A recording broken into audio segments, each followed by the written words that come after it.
Hola la communauté, comment allez-vous? Aujourd'hui, on va parler d'une histoire dont très peu de monde a entendu parler et pourtant, elle fait partie des cas d'enlèvement les plus terrifiants jamais documentés. Parlons de l'histoire de Colin Stan. Vous le savez, j'aime bien commencer par parler du contexte dans lequel a grandi la victime pour comprendre l'entièreté de l'histoire. Mais pour tout vous dire, pour cette vidéo, je n'ai pas trouvé beaucoup d'informations vérifiées, alors je vais vous parler de la base. Colin est née le 31 décembre 1956 à Riverside, en Californie. Elle a grandi dans une famille ordinaire de classe moyenne. Ses proches la décrivent comme douce, aimable, légèrement réservée. À 20 ans, elle va quitter le foyer familial pour vivre en colocation avec des amis dans l'Oregon. Un premier pas important pour elle vers la vie d'adulte. Mais tout va changer le 19 mai 1977 lorsqu'elle a l'idée de faire du stop pour rendre visite à une amie à des centaines de kilomètres de chez elle, près de Los Angeles. À ce moment-là, vous devez vous dire, comme ses amis et son père lui ont dit, que c'est inconscient de partir aussi loin en stop seul. Mais dans les années 70, le stop est très fréquent et en plus de tout ça, Colin c'est quelqu'un de prudent, qui en a déjà fait à plusieurs reprises et qui sait très bien qu'il ne faut pas monter avec n'importe qui. D'ailleurs, ce jour-là, elle refusera de monter dans plusieurs voitures, notamment une voiture avec des hommes un peu trop insistants. Colin va donc monter dans différentes voitures pour avancer son périple. Tout se passe excellemment bien, il lui reste très peu de kilomètres à faire, mais la voiture dans laquelle elle se trouve ne va pas pouvoir aller aussi loin que ce que Colin aimerait, et va donc devoir la déposer avant d'arriver chez son ami. C'est donc reparti pour une session de pouce en l'air pour retrouver une nouvelle voiture et enfin finir le trajet, histoire d'aller faire la fête. Des voitures passent encore et encore, mais personne ne s'arrête. Un peu pénible quand on sait qu'elle a fait le plus dur et qu'il ne lui reste pas tant de kilomètres à faire. Mais quelques temps plus tard, enfin,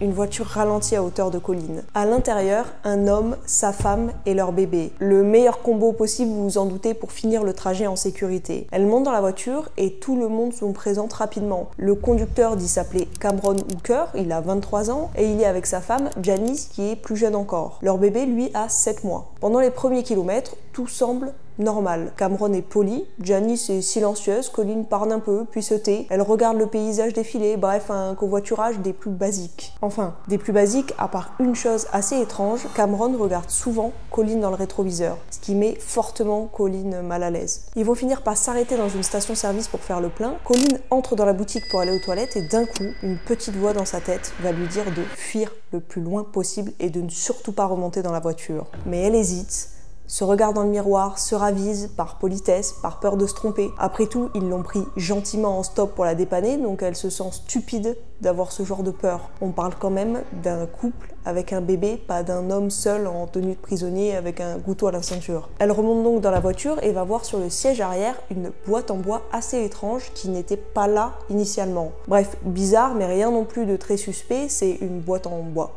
pas une arme à feu. Ils continuent donc leur route, mais quelques minutes plus tard, Cameron et Janice vont expliquer à Colin qu'ils aimeraient bien s'arrêter visiter une grotte avant de la déposer. Colin n'est pas très motivée car elle aimerait vraiment arriver chez son amie avant la tombée de la nuit, mais encore une fois, la politesse fait qu'elle accepte. Ils viennent de la faire avancer d'un sacré bout de chemin malgré tout, donc elle ne va pas refuser 5 à 10 minutes de visite, ça la ficherait mal. Ils s'éloignent alors de la route principale et s'enfoncent dans une zone boisée isolée. Ils s'arrêtent, Janice prend le bébé, sort de la voiture et descend en contrebas vers un lac. Mais au moment où Colin va pour quitter la voiture, Cameron sort un couteau et tout s'accélère. Il lui ordonne de se taire, il la force à s'allonger, il saisit la boîte, une structure massive, à l'intérieur un espace étroit capitonné de mousse, conçu pour empêcher tout mouvement. Il la lui passe sur la tête, la verrouille. Sauf que ce que Colin ne sait pas à ce moment-là, c'est que ce n'est pas n'importe quelle boîte.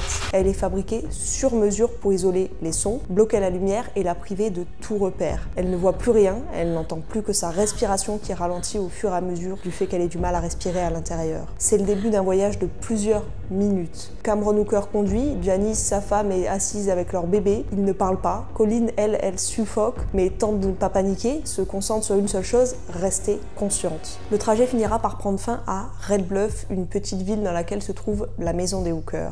Ils récupèrent Colin, la font descendre dans la cave, une pièce sombre, étroite, à moitié creusée sous la maison. Cameron la déshabille entièrement, l'attache à un crochet fixé au plafond et la bâillonne. Il prend ensuite un fouet à la main et va la fouetter à plusieurs reprises. Colin est dans un sale état, elle hurle de douleur, elle est en sang et Cameron prend du plaisir.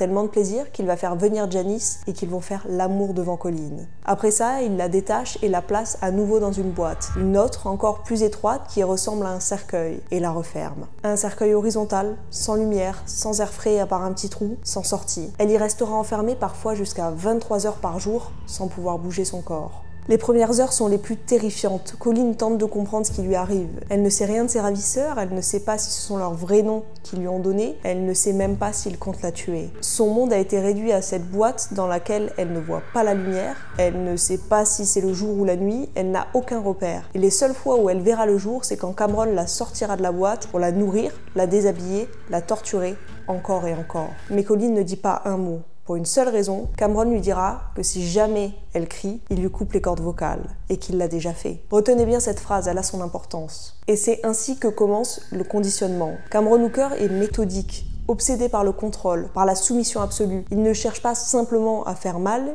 il veut dominer, posséder, réduire à néant toute volonté. Et quoi de plus efficace pour réduire la volonté de quelqu'un que de le menacer oralement, mais aussi avec des preuves écrites. En janvier 1978, 9 mois après son enlèvement, Cameron va obliger Colin à signer un contrat d'esclave. Ce document établit des règles que Colin devra respecter pour être une bonne esclave. C'est une sorte de pacte entre elle et Cameron. Si elle le signe, elle devient esclave à vie et devient la propriété exclusive de ses maîtres. Dans ce contrat, il est également stipulé que Colin devra maintenant s'adresser à Cameron en l'appelant maître et appeler Janice Madame, que dorénavant Colin devra abandonner sa véritable identité et aura comme nom K. Et tout ça, c'est géré par deux compagnies, un syndicat secret qui gère les contrats du marché des esclaves. Un syndicat puissant avec des hommes politiques, des médecins, des policiers, bref, des personnes avec du pouvoir. Et que si elle ne respecte pas les règles, The Company tuera ses proches avant de la tuer elle, et que ce sera la seule responsable en fait de tout ça. Cameron glisse alors un stylo dans la main de Colin et lui ordonne de signer.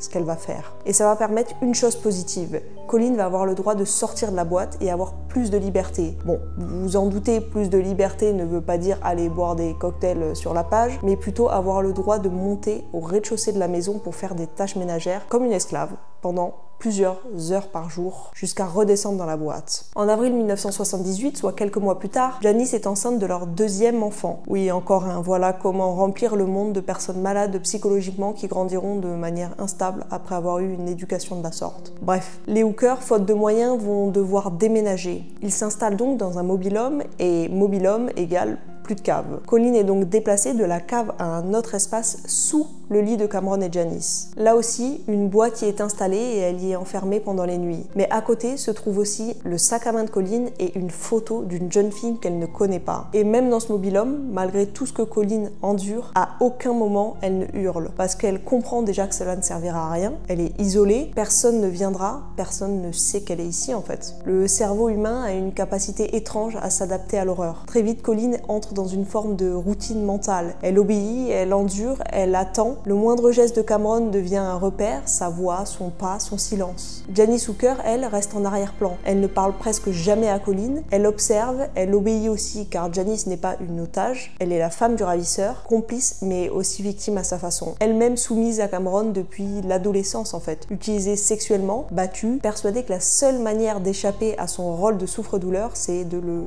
transférer à quelqu'un d'autre, à Colin. Et puis après tout, Cameron lui a promis que de toute façon, il n'aurait aucune relation sexuelle avec Colin, qu'il s'en servirait simplement pour s'exciter. Ça ne veut pas dire pour autant qu'il ne la vivra pas, simplement qu'il le fera avec des instruments au lieu de le faire avec son sexe. Plusieurs semaines passent, il ouvre la boîte, il la fait sortir, il la fait s'agenouiller, il la bâillonne, il lui passe un collier métallique au cours du cou, il la frappe. Parfois il la suspend par les bras ou la laisse nue dans un coin pendant que le couple continue sa vie.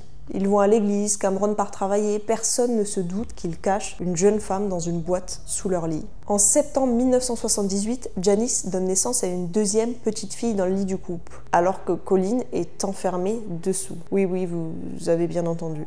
Colin, par son silence, au fur et à mesure des mois, des années, gagne de plus en plus de liberté. Elle a par exemple maintenant le droit de sortir quelques minutes, faire un jogging, de travailler dans le jardin, s'occuper des enfants de la famille dans le mobil-home et aider Cameron à construire des logements plus grands, y compris un donjon souterrain pour plus d'esclaves. Bref, même avec une porte ouverte, Colin ne fera aucune tentative pour s'échapper ou prévenir quelqu'un car sa peur de The Company l'en empêche. Ça vous paraît peut-être invraisemblable et vous vous dites probablement que vous vous seriez enfui à la première occasion, mais en réalité il y a peu de chance. On parlera de l'aspect psychologique un peu plus tard, mais ce que vous devez comprendre, c'est que Cameron, il veut que sa domination ne repose pas seulement sur la peur, mais sur une habitude qui rend la soumission plus naturelle. Quand on parle de captivité, on pense à des murs, à des grilles, à des menottes, à un espace clos, visible, tangible. Mais dans le cas de Colin Stan, la véritable cage est dans sa tête. Et cette prison, c'est Cameron Hooker qui l'a construite brique par brique, mot après mot,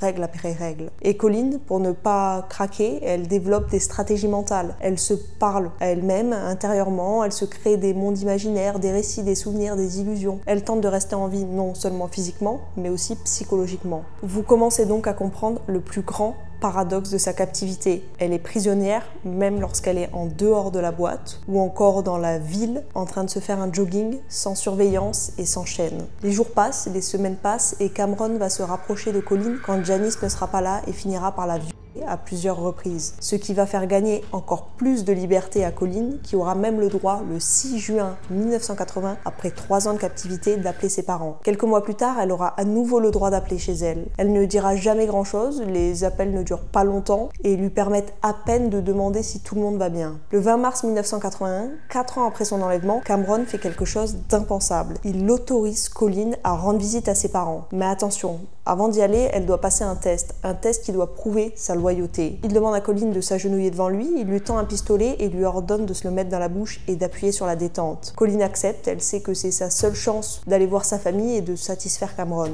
Vous l'avez probablement deviné, le pistolet n'est pas chargé, donc au moment où Colin appuie, rien ne se passe. Mais tout ça, ça a un seul but, rappeler à Colin que sa vie dépend entièrement de Cameron et qu'en aucun cas, elle ne peut désobéir aux ordres de son maître. On pourrait en douter, mais Cameron, après ça, il va tenir sa promesse. Il dépose Colin chez ses parents, mais n'entre pas. Elle passera un jour et une nuit avec sa famille. Elle sourit, elle leur dit qu'elle est heureuse, elle ne les alerte pas, elle ne fuit pas. Sa famille, pensant qu'elle est rentrée dans une secte à cause de ses vêtements faits maison, de son manque d'argent et de l'absence de communication depuis des années, ils ne veulent pas lui faire pression, craignant qu'elle ne s'éloigne définitivement. Et donc, ils ne voulant pas la chambouler davantage, ils ne vont strictement rien dire et ne lui poser aucune question. Et le plus troublant, c'est quand Cameron va revenir la chercher le lendemain. Il va se présenter auprès de ses parents comme étant son petit ami. Oui, vous avez bien entendu, il ne l'attend pas dans la voiture, non, il vient, il sonne, il a le toupet de dire qu'il est son petit ami après l'avoir kidnappé et torturé pendant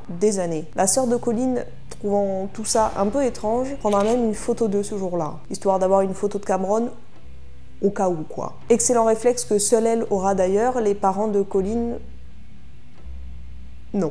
Cette visite marque un véritable tournant dans la captivité de Colin et la jeune femme passe les 3 années suivantes enfermée quasiment non-stop dans la boîte sous le lit des Hooker. Elle est autorisée à sortir moins de 2 heures par jour, la nuit pour utiliser une salle de bain, manger le reste de nourriture, mais surtout et principalement pour être torturée par Cameron. La raison pour laquelle Cameron change drastiquement de méthode après cette visite est tout simplement qu'il a l'impression d'avoir donné trop de liberté à Colin avec cette visite et que ça risquerait de se retourner contre lui. Donc il veut remettre concrètement les pendules à l'heure et lui rappeler qu'elle doit obéir à son maître encore une fois. Mais Cameron, au fil des années, il veut aller plus loin. Il commence à parler d'un plan de vie. Il imagine une famille élargie d'esclaves, une sorte de micro-société où il serait le maître absolu. Il évoque même l'idée d'enfermer plusieurs femmes à la fois et surtout, il commence à exprimer un projet plus profond, faire de Colin sa deuxième épouse. Il parle de mariage spirituel, il veut qu'elle ait un enfant et c'est à ce moment-là que l'équilibre se fissure. Les bourreaux qui se croient infaillibles finissent toujours par franchir une ligne de trop et ça va être le cas car Janice, jusqu'ici passive, commence à ressentir une nouvelle émotion, la jalousie. Elle comprend qu'elle pourrait être remplacée mais aussi qu'elle ne contrôle plus rien. C'est finalement le 9 août 1984 que tout va basculer. Alors qu'elle est à l'église, Janice se confesse à son pasteur. Elle omet certains détails, mais elle en dit suffisamment pour qu'il lui conseille de fuir cette situation à tout prix. Janice prend donc Colin yeux dans les yeux dans un motel et lui avoue tout. Cameron ne travaille pas pour The Company. C'est un mensonge. The Company n'a jamais existé. On t'a menti. Janice lui dit qu'elle peut partir, qu'elle a le droit, qu'il ne lui arrivera rien. Colin est sous le choc. Au début, elle refuse d'y croire. Elle tremble. Elle pleure, elle croit à un piège, elle pense que Janice veut la tester. Mais Janice insiste. Rendez-vous bien compte, ça fait 7 ans qu'on lui ment. Donc au moment où Janice lui avoue la vérité, tout va changer. La fameuse prison qu'avait Colleen dans la tête va se briser en 1000 morceaux, suffisamment pour qu'elle accepte de fuir. Mais Janice y pose une condition, de ne rien dire à personne, ni à sa famille, ni à la police, à personne. Quelques heures plus tard, alors qu'elle attend son car à la gare routière, Colleen appelle Cameron pour lui annoncer qu'elle le quitte, car elle sait que de compagnie n'existe pas et qu'il ne peut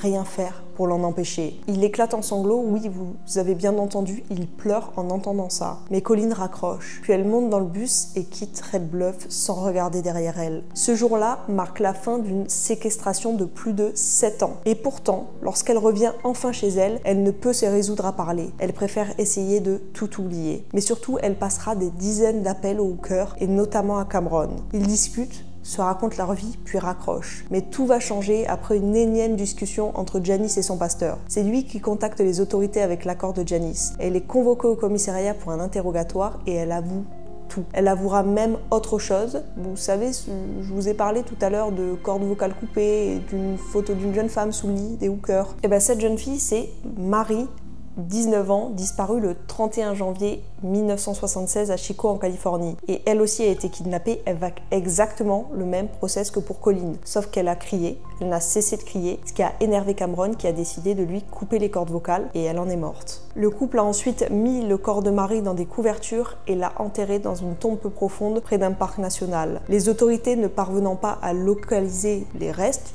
donc en raison du manque de preuves matérielles, aucune accusation de meurtre ne sera portée. Mais Janice propose aussi un marché aux enquêteurs, témoigner contre son mari en échange de l'immunité totale, ce qui étrangement va être accepté. Et dans les jours qui suivent, Cameron Hooker est arrêté. Cameron nie, il parle d'un accord entre adultes, il tente de minimiser, il affirme que Colleen était libre, qu'elle est restée volontairement, que leur relation était différente du commun des mortels, mais consensuelle. Colleen, elle, est aussitôt placée sous protection. Elle est interrogée avec prudence par des spécialistes. Elle parle peu, mais elle confirme, elle complète les récits de Janice. Elle décrit les lieux, les objets, les boîtes et les colliers, les jeux de rôle, les fausses règles. Les policiers, en perquisitionnant la maison, retrouvent tout. Les boîtes de confinement, le collier en métal, les carnets, les croquis, les textes, tout. Le procès s'ouvre en novembre 1985. Il attire immédiatement l'attention de tous les médias. Colleen Stan témoigne, sa voix est calme, sa posture droite, elle ne cherche pas à se faire plaindre, elle dit simplement ce qu'elle a vécu. Les boîtes, la peur, le silence, le conditionnement, les menaces, les années volées, et à chaque mot, la salle se fige. Car ce n'est pas une victime qui pleure, c'est une femme qui décrit une logique de destruction sans vaciller. Et la manière froide dont elle agit, dont elle raconte, fait douter le jury. On a l'impression qu'elle raconte une histoire qu'elle n'a pas vécue, qu'elle ment. Comment une personne qui a vécu ce qu'elle raconte pourrait montrer si peu d'émotion? De son côté, l'avocat de Cameron Hooker tente de défendre son client. Il soutient que Colleen est restée volontairement, qu'elle n'a jamais tenté de fuir, qu'elle est même revenue de son plein gré après avoir passé un jour avec sa famille. Et surtout, si ce n'était pas voulu, pourquoi Colleen aurait rappelé Cameron à plusieurs reprises après s'être enfuie, franchement? Concrètement, ils essaient de faire passer l'affaire pour une relation alternative, un arrangement entre adultes. Mais les jurés ne sont pas dupes.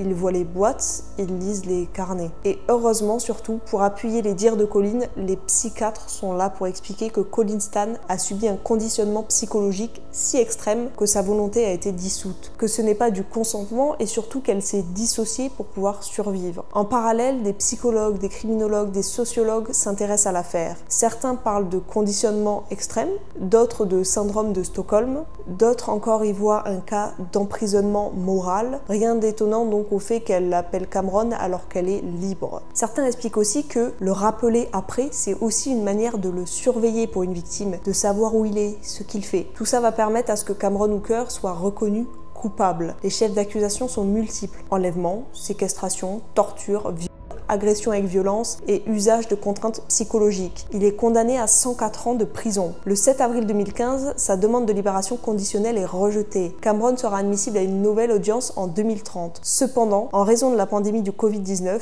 les autorités californiennes ont contacté Colleen et l'ont informé qu'elle envisageait d'accorder une libération conditionnelle à Cameron en mars 2021. Mais au lieu d'une audience de libération conditionnelle, Cameron a été évalué par un hôpital d'État et a ensuite été classé comme prédateur sexuel violent. Mais malgré tout ça, selon selon le bureau du procureur du comté, Cameron a été libéré sur parole en 2021. Rassurez-vous, il n'est pas en liberté conditionnelle dans la communauté car il est actuellement détenu par le département des hôpitaux d'État de Californie. Le verdict choque, soulage, mais une question reste en suspens. Comment une telle chose a pu durer aussi longtemps sans être découverte? L'affaire révèle l'extrême vulnérabilité d'un être humain isolé. Elle démontre que la torture mentale peut être plus puissante que les chaînes et que le silence d'une victime n'est pas une preuve d'adhésion, mais souvent une preuve d'emprise. Colin Stan a survécu 7 ans de captivité, pas 7 semaines, pas 7 mois, 7 années entières, 2550 jours. 7 ans d'humiliation, de violence, de privation, et pourtant elle est restée debout. Elle a parlé, elle a témoigné, elle a aidé à faire condamner son bourreau et a probablement sauvé de multiples femmes des griffes des hookers. À la suite du procès, Colin tente de se reconstruire. Elle change de nom, elle change de ville, elle a d'ailleurs écrit un livre, elle reprendra peu à peu une vie normale, autant que faire se peut après un tel traumatisme. Mais malheureusement, beaucoup de problèmes l'ont suivie. Et elle a même eu un enfant qui est aujourd'hui en prison. Mais une chose très positive, elle a rejoint et fait du bénévolat auprès d'une organisation qui vient en aide aux femmes victimes de violences. Voilà, écoutez, c'était l'histoire de Colin Stan. Je ne sais pas si vous en aviez déjà entendu parler. N'hésitez pas à me le mettre en commentaire, quoi qu'il arrive. À liker la vidéo si elle vous a plu, ça soutient énormément la chaîne. Donc vraiment, vous n'imaginez pas à quel point c'est important pour moi. Merci beaucoup à tous ceux qui le feront et qui le font à chaque fois. C'est un véritable bonheur. Et n'hésitez pas à vous abonner aussi si vous avez aimé. Quoi qu'il arrive, je vous récupère pour vous dire au revoir, comme d'habitude. Et bien écoutez, on se fait de gros bisous et on se dit à vendredi prochain. Gros bisous!